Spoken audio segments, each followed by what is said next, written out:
Ողջույն Վիկտորիա։ Ողջույն Նարէ։ Այսօր մենք խոսելու ենք խորհրդարանական ընտրությունների մասին։ Գիտենք, որ սույն թվականի հունիսի 7-ին տեղի ունենալու խորհրդարանական ընտրությունները եւ խոսելու ենք Հայաստանի Հանրապետության քաղաքացիների իրավունքների եւ պարտականությունների մասին, որ նրանք իմանան, թե այդ օրը ինչ կարգով կարող են իրականացնել իրենց ընտրությունը, ինչ իրավունքներ ունեն եւ ինչ պարտականություններ։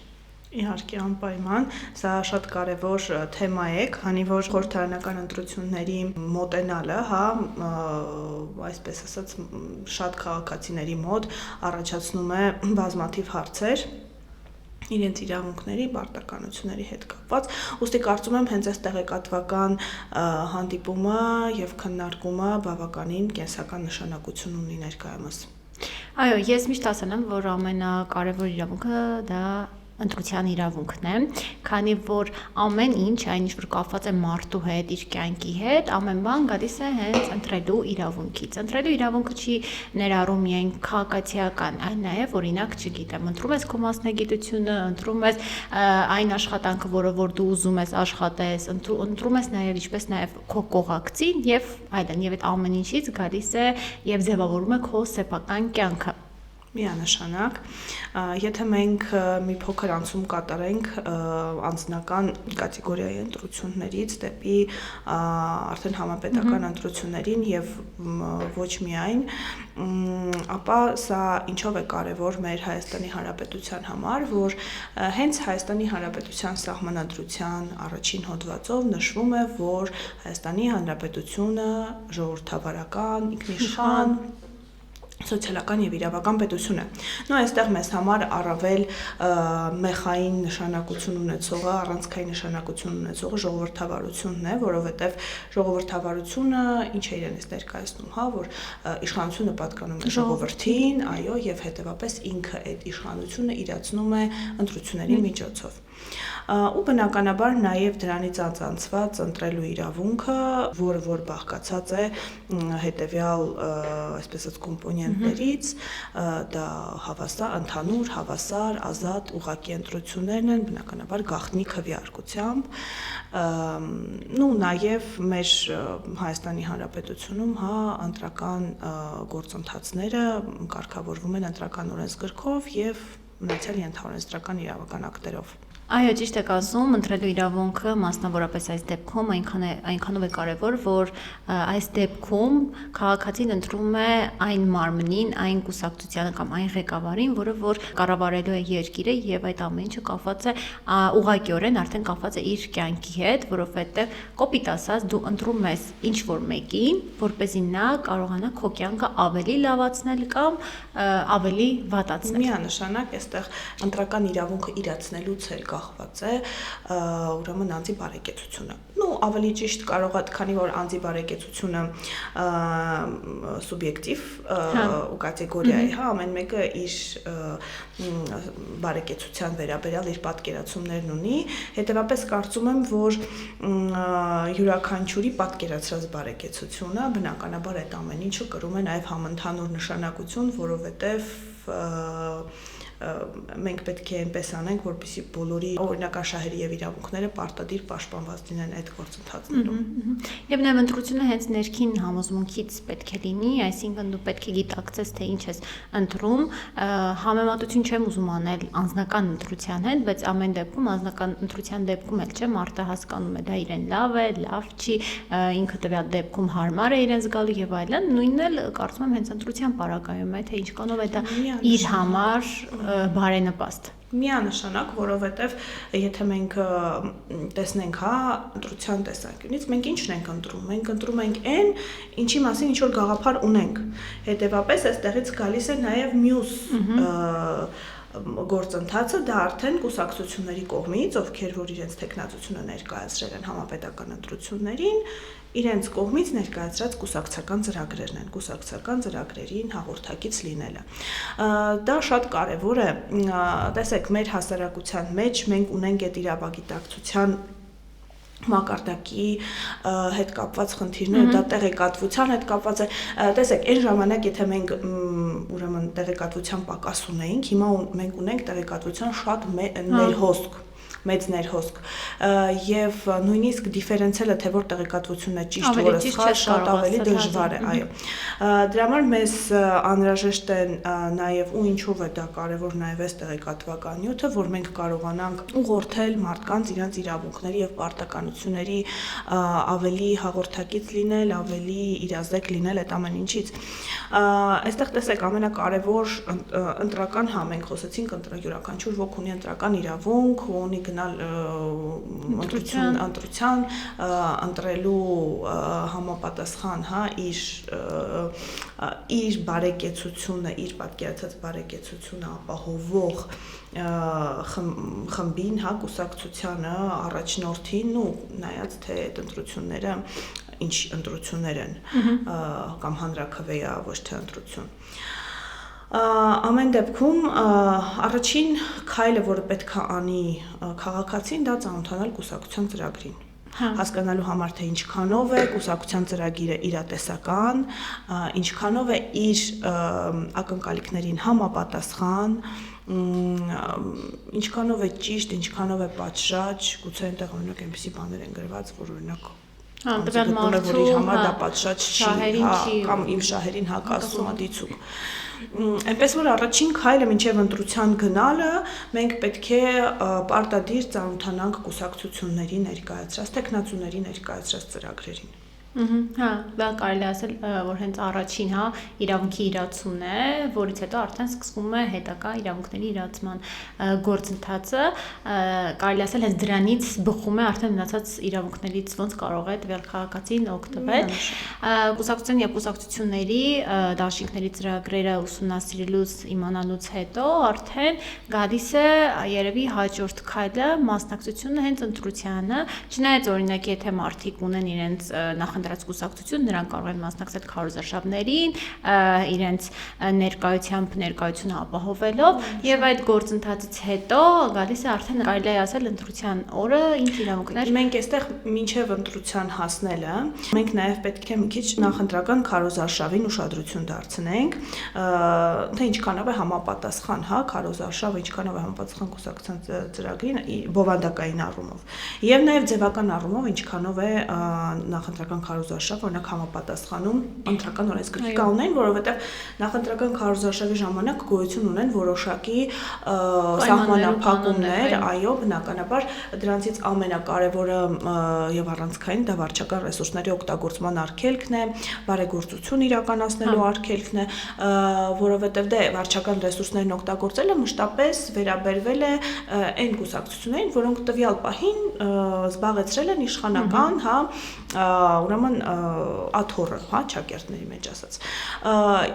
Իսկ արդեն մնացած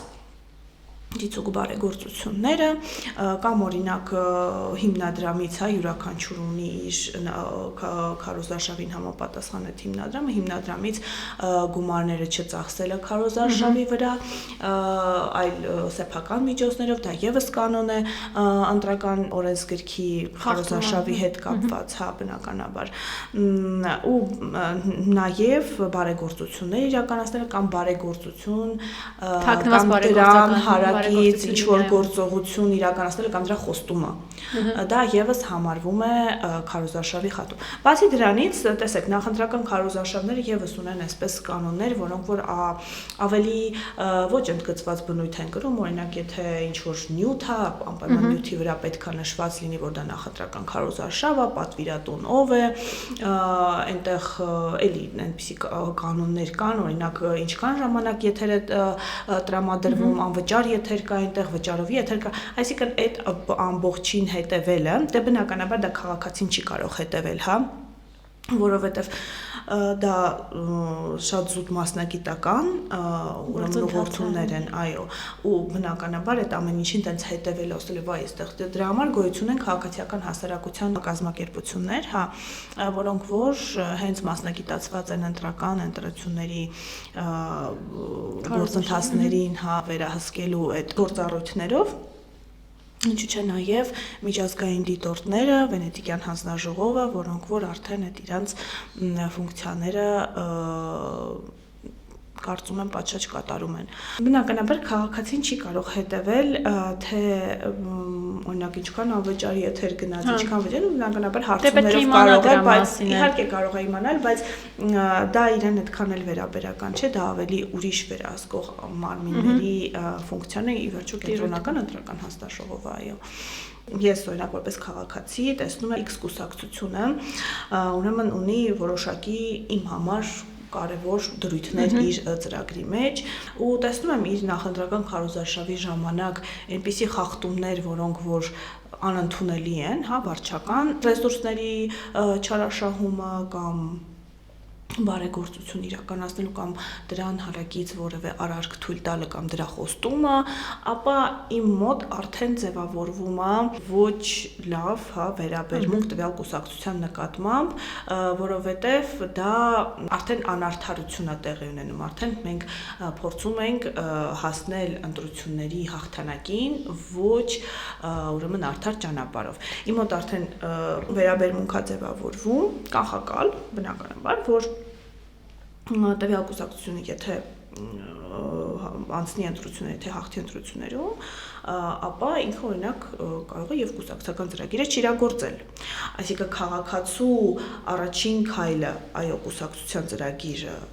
ընթերցելն է, ուսումնասիրելն է, ծանոթանալն է, հաջորդ քայլը արդեն հետևել է այդ նախընտրական քարոզարշավին, որպեսզի նախ տեսնի համապատասխանությունը ծրագրին, իրագործելիությունը։ Բայց այդ ընթացքում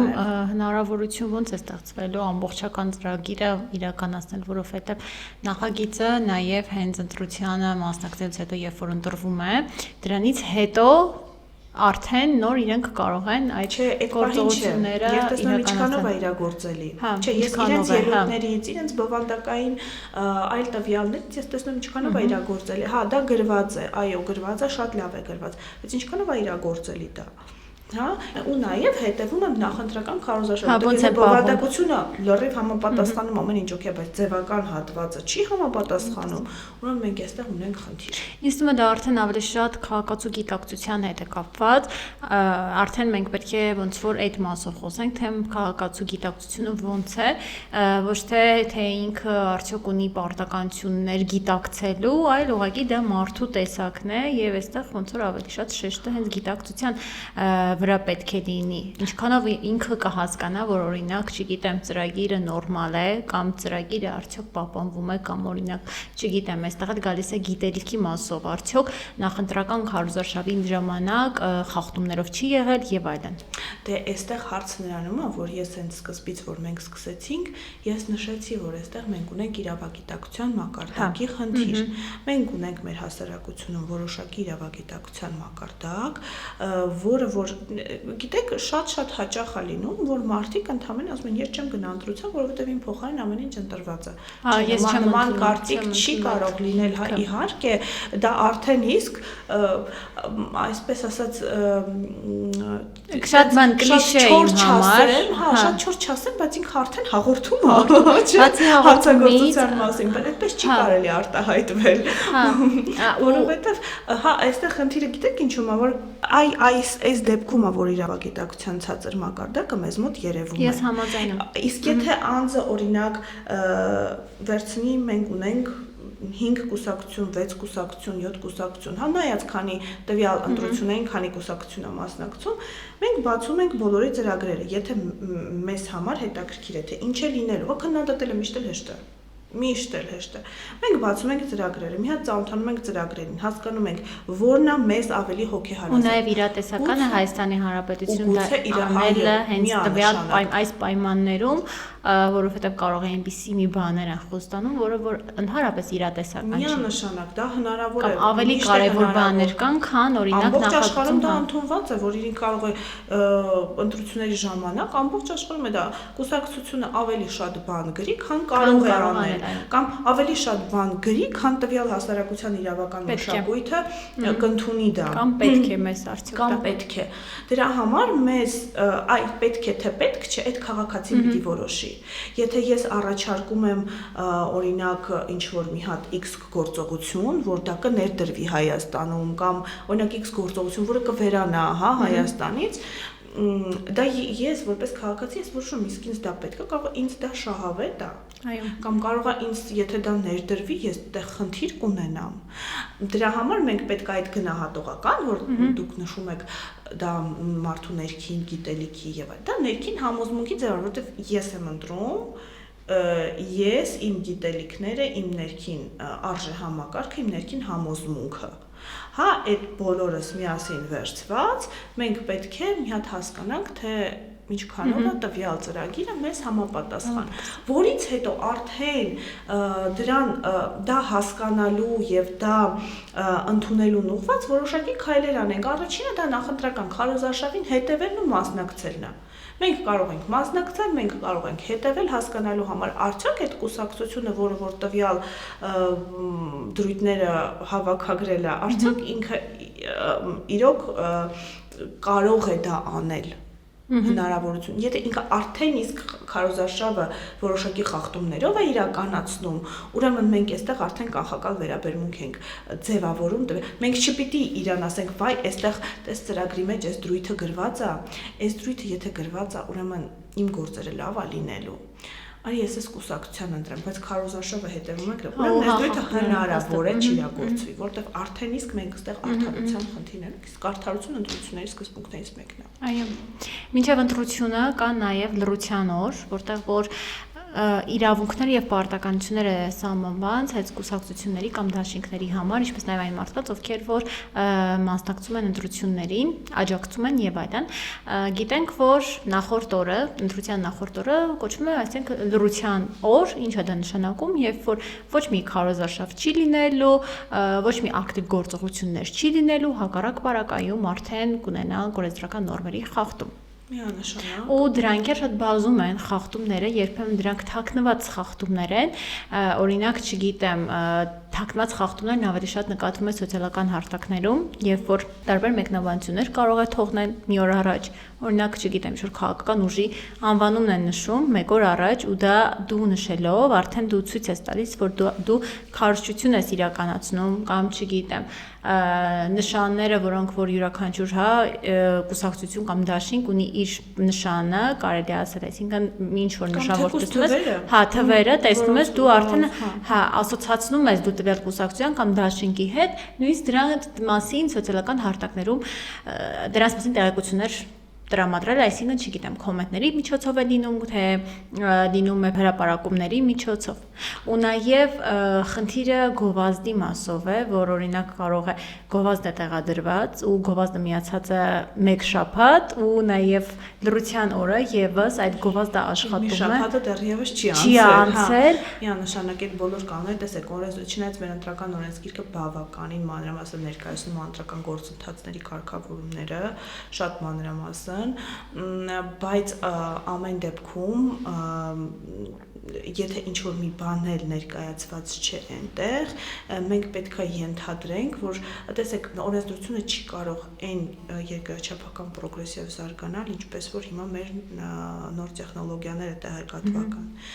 Չի հասցնում, որտեղ մի բան էլի սկսում է ստեղծվել։ Որովհետև ընտրական օրենսգիրքը ինքը սահմանադրական օրենքը այնք շատ բարդ է իրան փոխել է, հա, ու երբ որ թեկուզ քարոզարշավի ընթացքում ինչ-որ մեկ նոր տեխնոլոգիա է դուրս գալիս, որը որ ներառված չի, որը որ դեռևս ուսումնասիրված չի կամ ուսումնասիրված է ու դրանով հնարավոր է իրականացնել քարոզարշավ, բայց դրա դեպքը նկարագրված չի որևէ նախադեպով, բնականաբար մենք արդեն մեր դեմքը ուղղում ենք դեպի ընդհանուր սկզբունքներ ընտրական օրենսգրքի ու բնականաբար եթե դա ընդհանուր սկզբունքներին հակասում է, այստեղ արդեն գալիս է իրավական մեկնաբանման կարևորությունը ընդհանրապես տվյալ պահին ընտրական համակարգում, ընտրական գործընթացների ժամանակ։ Բնականաբար յուրաքանչյուր կուսակցություն ավելի քան վստահ եմ ունի իր իրավաբանները, ունի իրենց վերահսկող անձինք ներսից։ Ովքեր որ բնականաբար այդ ամեն ինչին, պիտի հաղորդակից լինեն, հիմա թողնում են, թե չեն թողնում, դա արդեն այնպիսի կատեգորիա, որը որ գնահատողական է ու նաև դրա համար կան հատուկ մարմիններ, ովքեր այդ ամեն ինչը նայում են, որովհետև եթե կավորենք, հնարավոր է նաև լինի դրա խախտումը, այդ իսկ պատճառով դրա համար նախատեսված է հատուկ պատասխանատվություն, չէ՞, այդ դրա համար են այն մարմինները, թե ներքին վերահսկողական, թե արտաքին վերահսկողական, թե նաև միջազգային մակարդակի, ովքեր որ պիտի ուշ-ուշով հետևեն ու ցանկացած խախտում արձանագրեն, կուսակցությունը կարող է օրինակ չմասնակցել ընտրություններին, եւ որովհետեւ ինքը արդեն անարդարության, միջով է անցնում էլ ուր պետք է որ հասնի իշխանության։ Հա։ Այո, ու չափից դուրս պետք է շատ ուշադիր լինել, որովհետև ինչպես որ արդեն նշեցի, կան թաքնված միջոցներ, որը որ իսկապես գնահատողական է, որովհետև կարող է օրինակ տվյալ մարդը մտածում է, որ հա այստեղ կա խախտում, որևէ մեկը ասի, որ չէ, խախտում չկա ու այդ մասով արդեն այսպես ասած համապատասխան մարմինները իրենք են։ Ունենք արդեն հա իրավական մեկնաբանման խնդիր ու ունենք մարմիններ, ովքեր որ որոշում կայացնողներ են։ Ամեն դեպքում քաղաքացիները պետք է իմանան, որ այդ օրը լռության օր է եւ որևէ գործողություն չպետք է անեն, որը որ կասկածի տեղի կտա, թե հնարավոր է սա քարոզչություն լինի, դա կարող է լինել օրինակ, չգիտեմ, համազգեստ թաքնելը եւ դուրս գալ մանգալ, դա եւս կարելի է նմանատիպ հա որակում տալ։ Միանշանակ ես դրանից էլ կարող է նաև ձևավորվել այդ նույն կանխական վերաբերմունք, որտեղ դա էլ է ոնց որ քարոզարշավի մի հատվածն է, ընտրական գործընթացի մի հատվածն է այդ լռության օրը։ Այո։ Եվ արդեն հաջորդ օրը, տվյալ դեպքում հունիսի 7-ը ընտրության օրն է, խորհրդարանական ընտրության օրն է, որը ինչպես գիտենք, սկսվում է առավոտյան ժամը 8-ից մինչև երեկոյան ժամը 8-ի, այսինքն Հայաստանի Հանրապետության քաղաքացին, ով ցանկություն ունի, դա կարելի ասել մեր դեպքում իրավունք է, բայց պետք է լինի դա պարտականություն, չէ՞։ Այսինքն մարդը կարող է չգնա, բայց ինքը պետք է գիտակցի, որ իր չգնալով ինքը չի կարողանում ընտրություն կատարել։ Օրենքը ասում է իրավունք, բայց ամեն դեպքում յուրաքանչյուր քաղաքացի ինքը իր համար պետք է դա ձևավորի որպես պարտականություն եւ գնա ընտրության, ընտրելու այն կուսակցությանը, որը որ համապատասխանում է իր համոզմունքին, իր սպասելիքներին։ Առավոտյան ժամը 8-ին սկսվում է, բացվում է եւ քաղաքացիները արդեն սկսում են մտնել, գնում են եւ պետք է մասնակցեն ընտրությանը։ Այստեղ բնականաբար կան շատ իրավունքներ եւ պարտականություններ, մենք հենց արդեն խոսենք դրանց մասին, որովհետեւ շատերը չգիտեն թե ինչպես է այդ ընթացքը տեղի ունենում։ Մարդիկ կան, ովքեր որ 18 տարին լրանում է եւ իրենց համար դա առաջին անգամ են իրենք մասնակցելու ընտրությանը։ Դե առաջին հերթին բնականաբար գնում ենք ընտրատեղամաս, մենք պետք է մեզ հետ ունենանք անձը հաստատող փաստաթուղթ, դա կլինի նույնականացման քարտ, թե զորական կենսաչափական անձնագիր, զինվորականների համար դա կարող է լինել զինգուր քույկը, այնպես որ մենք գնում ենք ընտրատեղամաս, առաջին հերթին մի հատ նայում ենք ընտրացուցակներում, թե արդյոք մենք կանք, թե չէ, հա, որովհետև այստեղ հնարավոր է մենք ուրիշ ընտրացուցակներում լինենք, օրինակ չիմանանք, որ հա ես օրինակ գիտեմ, որ X հասցեում եմ գրանցված, բայց Y հասցեում եմ ես բնակվում ու գնում եմ Y հասցեի ընտրատեղամասը, բնականաբար ես այնտեղի ընտրացուցակներում չեմ կարող լինել, ես X ուրեմն ընտրատեղամասում։ Բայց այս դեպքով օրենքը հնարավորություն է տալիս փոփոխելու, հա, որի մասին հնարավորություն է տալիս, ուրեմն կարող են դիմել համապատասխան մարմին, դա ուրեմն անձնագրային ոստիկանությունն է, անձնագրային վարչությունը, որտեղ որ իրենց արդեն ընտրացուցակից ուրեմն տեղափոխություն են տրամադրում։ Միանշանակ այդ տեղեկանքով իրենք գալիս են ընտրության օրը։ Իսկ եթե մինչև այդ են իրենք փոփոխվում, արդեն ընտրացուցակներում այդ փոփոխությունը իրականացվում է։ Ուրեմն հաջորդ քայլը մոտենում են համապատասխան մասնագետին, թե մասնագետն էլ արդեն սարքեր են տեղադրված, այդ սարքերով իրանք ստուգում են իրականացնում, թե արդյոք տվյալ անձը նախ կա, չկա, մի խոսքով։ Երբ ուրեմն կանաչ լույս է վառվում, մատների միջոցով են ստուգում իրականացնում։ Մատերի միջոցով են ստուգում, դա էլ է շատ կարևոր, որ նույնականացում են իրականացնում տվյալ անձի եւ ստուգում են, այսպես ասած, հերթով բոլոր մատերը, հասկացած ցուցամատից, եթե մատնահետք այդ տվյալ անձը չունի կամ սարքը չի կարողանում իդենտիֆիկացնել, ուրեմն ուղղակի մատնահետքով չեն անում, էլի նկարով արդեն բավարար է, նկարով եւ անձնագրային այլ տվյալներով։ որից հետո եթե տվյալ սարքի վրա վարվում է կանաչ լույս, հետևապես անձը անցնում է հաջորդ փուլ, անցնում է հաջորդ փուլ, ինքը թույլտվություն ունի քվեարկելու, եթե դեղին լույս է վարում, ուրեմն տվյալ ընտրատեղամասում գրանցված չէ, տվյալ ընտրացուցակներում չկա, եւ եթե շատ կարեւոր է, եթե կարմիր լույս է վարվում, դա բոլորի համար կարեւոր է, որ տվյալ անձը նշանակում է, որ կրկնակի նորից է եկել ընտրության, ընտրության, դա արդեն քրեական պատասխանատվություն է, մենք կանչում ենք ոստիկանին, հանձնաժողովի նախագահը կանչում է ոստիկանին եւ բնականաբար անձին դուրս են հրավիրում իր համապատասխան հետևանքներով։ Սա շատ կարևոր տեղեկություն է, որ մարդիկ չմտածեն, որ մի անգամ գնացել են ընտրության, երկրորդ անգամ եւս գնան, որովհետեւ հետևանքները լավ չի լինելու, ընդհանուր մինչև քրեական պատասխանատվություն է դա։ Խոսենք երևի հաջորդ փուլ անցած ընտրողի մասին։ Հաջորդ փուլ անցած ընտրողը արդեն մոտենում է համապատասխան մասնագետին, այն հանձնաժողովի անդամին, ով որ այդ քվեաթերթիկները արդեն տրամադրում է։ Բնականաբար մենք ունենք 19 կուսակցություն, տրամադրվում են բոլոր կուսակցության թերթիկները եւ ընտրողը իրավունք չունի հրաժարվելու որևէ թերթիկ չվերցնել։ Այդ բոլոր թերթիկները վերցնում է, ծրարներ են նրան տալիս եւ արդեն գնում է քվեախուց։ Ուրեմն քվեախուցը այնպես է կահավորված, որ գաղտնիության պայմանները բոլորը պաշտպանված են, միանշանակ, նախ իրարից մի մետր հեռավորության վրա են գտնվում քվեախցիկները, այնուհետև ետնամ ասում քվեախցիկը պետք է դեմքով դեպի հանձնաժողովը լինի, ընդ որում պետք է հետևը պատ լինի, ոչ մեկ չտեսնի։ Այսինքն այնպիսի տարածք, որ այնտեղով շարժ չլինի, հնարավոր է որ տվյալ տարածքում օրինակ միայն պատուհան լինի կամ միայն դուռ լինի, դիցուկ, բայց եթե դուռ է, դուռը պետք է փակել, եթե դուռը թափանցիկ է, ապակեպատ է, ապա պետք է այդ ապակի բնականաբար փակել, նույնը նաև պատուհանի դեպքում է, պատուհանը պետք է փակել ինչ-որ անթափանց շորով կամ ինչ-որ միջոցով։ Սա այսպես, որպեսզի գաղտնիությունը ապահովված լինի անձի, անձը վերցնում է մեկ թուղթ, որը որ ցանկանում է, դնում է այդ ծրարի մեջ, մնացած այդ բաները, այդ թղթիկները, տեղավորում է համապատասխան տուփի մեջ, որտեղ որ այնտեղ դրված է։ Ու ըստ այստեղ շատ կարևոր է, որ քաղաքացիները չմտածեն, որ կարող են քվեատերտիկը վերցնել, ծալել, դնել, դա արդեն իրմա անվավեր, նույնն է նաև, չգիտեմ, այլ միջոցով օգտագործելը, թեկուզ օրինակ, չգիտեմ, գրիչ, չնայած որ քվեախցիկում արգելվում է տեղադրել գրիչ,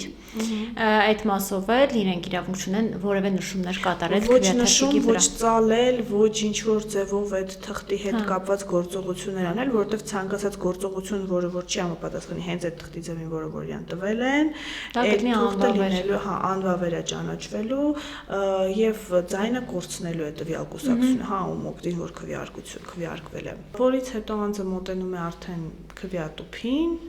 այդ փակ ծրարով, ծրարը բնականաբար պիտի փակվի, ծրարը անթափանց է, յուրաքանչյուր ընտրող կարող է ստուգել, եթե տեսնի որ թափանցում է, կարող է հանձնաժողովի նախագահային ասել, որ գաղտնիության իրավունքը խախտվում է, կամ կխախտվի, եթե դեռևս չի իրացրել իր ընտրական իրավունքը, որից հետո արդեն մոտենում է, այնտեղ դրոշմանիշ կա ինքնակպչուն, այդ դրոշմանիշը կպնում է տվյալ քվեաթերթիկին, քանի որ այնտեղ մի հատ փոքրիկ sense ծրարի հետ, նո ծրարը այնպեսին է, որ մի փոքրիկ հատված դուրս է մնացած, որից հետո արդեն գցում է արդեն այդ քվեատուփի մեջ։ Ու այստեղ նաև շատ կարևոր է, որ եթե քաղաքացիները որևէ տեսակի խախտումներ են նկատում, ընտրության ժամանակ իրենք իրավունք ունեն բարձրաձայնելու, ասեմ, որ օրինակ, չգիտեմ, որևէ մեկը խախտում է արել, օրինակ, ինչպես որ նշեցինք, ծրարը թափանցիկ է եւ երևում է։ Այսինքն խախտում է, այստեղ պայմանավորված է գաղտնիության իրավունքի խախտման հետ։ Այսինքն նմանատիպ դեպքերում քաղաքացիները շատ պետք է ուշադիր լինեն եւ բարձրաձայնեն այն ամենի մասին, որոնք որ խախտում են իրենց իրավունքները։ Միանշանակ, բացի դրանից քաղաքացիները իրավունք չունեն նկարել իրենց քվեաթերթիկները, դա եւս կարևոր հանգամանք է։ Միանշանակ եւ չեն կարող օրինակ դուրս գալուց հետո նաև բարձրաձայնել, թե որ կուսակցությանն են քվեարկել, որովհետև դա եւս արգելվում է։ Գաղտնիության իրավունքն է։ Դա կարող է քրեական պատասխանատվություն առաջացնել, այնպես որ մենք պետք է զգույշ լինենք այդ առումով։ Այստեղ նաև շատ կարևոր է իրավունքների տեսանկյունից որ յուրաքանչյուր քաղաքացի պետք է իմանա, որ ամեն ձև պետք է ապահովված լինի սենյակը գաղտնիության իրավունքը ապահովելու համար։ Օրինակ, եթե դուք մտնում եք, տեսնում եք, որ հենց ձեր քվեախցիկի վրա տեսախցիկ է այնպես, որ երևա թե դուք ում եք քվեարկում, բնականաբար պետք է դրա մասին անպայման տեղեկացնել, բայց ինձ թվում է մինչև այդ վստահված անձիկ կան, դիտորդներ կան, որոնք որ ամեն ինչ ուշադիր նայում են, պետք է ուշադիր լինեն այդ ամեն ինչի նկատմամբ, որովհետև այդ ամեն ինչը արվում է բոլորիս եւ քաղաքացիների այդ թվում բարեկեցության համար։ Եվ նաեւ քվեարկության օրը այս մասով ճիշտ է, օրենքը չի ասում, որ պետք է պատշաճ հագուստով ներկայանալ, բայց ամեն դեպքում քաղաքացիները պետք է հասկանան, որ իրենք պարտավոր են կրել այնպիսի հագուստ, որը որ որևէ ձև չի առնչվում կամ ուղղակիորեն կամ անուղղակիորեն կապված չի այն կուսակցության կամ դաշինքների հետ, հա, որոնք որ մասնակցություն են ունենալու ընտրություններին, որովհետև դա եւս կարող է մեծ ազդեցություն թողնել մյուս քաղաքացիների վրա, ովքեր որ գնում են իրենց ընտրությունը կատարելու։ Միանշանակ, այնպիսի վերնահագուստներ, այնպիսի վերնաշապիկներ, որոնք որ կարող են պարունակել այնպիսի նշաններ, որոնք որևէ կերպ այս կամ այն ձևով, ուղղակի կամ անուղղակի, հա, ձեր ասած ձևով կարող են իդենտիֆիկացնել որևէ կուսակցությանը եւ ընտրողների մոտ ստեղծել ինչ-որ կանխակալ վերաբերմունք, բնականաբար այո դրանք արգելված են եւ համապատասխան միջոցները կձեռնարկվեն հանձնաժողովի անդամների վստահված անձանց կամ դիտորդների կողմից եւ այդ ամեն ինչը բնականաբար պետք է լինի ոչ միայն այդ քվեասենյակում, այլ նաեւ տվյալ ընտրատեղամասի 50 մետր շարավղով տարածքի վրա, հա 50 մետրից դուրս արդեն ինչ համազգեստով ուզում եք գնացեք։ Ուղղակի այստեղ մենք էլի պետքա հաշվի առնենք այն փաստը, որ ի վերջո քարոզարշավն ավարտված է։ Ու նաև 50 մետր շարավիղի հետ կապված նշենք, որ եթե օրինակ ընտրությունները ավարտվել են, այսինքն մարդը գնացել է ընտրել եւ դուրս է եկել, այդ հատվածում կուտակումներ չլինի, այսինքն չհավաքվեն, չկանգնեն, չխոսեն, չքննարկեն, ինչա լինելու եւ այդը, որովհետեւ դա օրենքով արգելում է, որ մարդիկ կանգնեն այդ հատվածում ու երկար ժամանակ մնան ու սկսեն զրուցել, կապ չունի ինչի մասին է խոսում, այդտեղ կարևորն է, որ իրենք չպետք է հենց այդ տարածքում լինեն։ Այո, եւ դա կարող է, տեսեք, դա ինչի համար է արված, որովհետեւ կարող է կասկածի տակ դնել։ Արդյոք ինչ որ մարդիկ կան, որ այնտեղ հավաքված են ու վերահսկում են ընտրական գործընթացները, օրինական ձևով են վերահսկում։ Արդյոք իրենք, որտեվ օրինական ձևով վերահսկողները բոլորը ունեն կենտրոնական ընտրական հանձնաժողովի կողմից ստատուս, արդեն կարգավիճակ ունեն, հա, դա դիտորդ կլինի, թե վստահված անձ կլինի, իրենք ունեն համապատասխան կարգավիճակ։ Իսկ մնացյալը կարող են ուղղակի հավաքվել հասկանալու համար, թե ինչքան է իրանց, այսպես ասած, ձայները հավաքվել։ Դա ուղղակի կասկած կարող է առաջացնել, բնականաբար նորմալ է, երբ որ մենք տեսնենք մեր ընկերոջը, հարազատին կամ հարազատներին, կանգնենք խոսենք եւ այլն, բայց դա չպիտի լինի, հա, այս տարածքում, ինչպես որ դուք ասեցիք, որովհետեւ բնականաբար այո այդ կասկածը կարող է առաջանալ նույնիսկ եթե մենք ուղղակի զրուցում ենք թե ինչ ոնց ենք ինչ ենք եւ այլն։ Հա, որովհետև շատ է լինում թաղամասերում, հատկապես մարզերում, որ քաղաքացիներ դուրս են գալիս, զրուցում են, քննարկումներ են իրականացնում, հարևաններ են գալիս, հա, չգիտեմ, բարեկամներ, խոսում են ինչ-որ անձնական թեմաներից, բայց պետք է զերծ մնան նմանատիպ, հա, դեպքերից, քաղաքացիները դա շատ կարևոր է, որ անիմաստ քաշքշուկների մեջ չընկնեն ու անիմաստ լարվածություն չստեղծվի։ Միանշանակ։ Կարծում եմ, Վիկտորիա, որ սրանք այն տեղեկություններն են, որոնք որ ինչ որ կերպ մարդկանց անհրաժեշտ է հենց քվեարկության օրը ու նաև դրանից առաջ, հա, դրության օրը պահպանելու համար։ Շնորհակալություն քեզ այս քննարկման համար։ Ես կարծում եմ, որ նա արդյունավետ է, որովհետև այս օրերին երևի թե կարելի ասել ամենաանհրաժեշտ տեղեկատվությունն է, որը Հայաստանի Հանրապետության քաղաքացին պետք է ստանա։ Ես եւս շնորհակալ եմ ինձ հյուրընկալելու համար եւ կարծում եմ, որ այո, մենք պիտի պարտավորենք տարբեր հարթակներում, տարբեր ձևաչափերով անձանց հասցնել մանավանդ այս ժամանակահատվածում, երբ ընտրության օրերը մոտենում են, հասցնել տեղեկատվություն տրամադրել, որոշակիորեն քիչ թե շատ ազդել իրավագիտակցության ձևավորման կամ մակարդակի բարձրացման վրա, փոխել իրավական մշակույթը այն առումով, որ միևնույն է, ընտրությունները արդեն ընտրված են, հա, այդ թեզը պետք է վերանա, այդ կլիշեն պետք է վերանա ուղղակի մեր հասարակությունից, որովհետև ընտրողը մենք ենք, ընտրության կայացումը մեզնից է կախված եւ հետագա մեր բարեկեցությունը թեկուզ եւ մեր պատկերացմամբ մենք ենք ընտրում։ Այո, շնորհակալություն։ Ես եւս շնորհակալ եմ։ Չմոռանաք հետևել մեր ալիքին ըստ օրենքի հետագա ոդքասթները դիտելու համար։